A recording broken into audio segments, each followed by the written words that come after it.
ఆత్మ లేని వారిని అడిగితే దాని యొక్క స్థితి, దేవుని ఆత్మ లేని వారి యొక్క స్థితి ఏంటో మనకు అర్థమవుతుంది.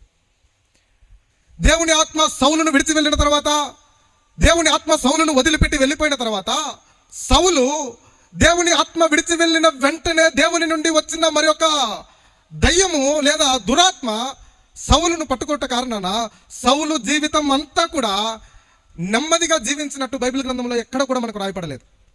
దేవుని ఆత్మ నీలో లేకపోతే, దేవుని ఆత్మను నువ్వు కలిగి ఉండకపోతే నువ్వు సమాధానకరమైన జీవితము జీవించలేవు.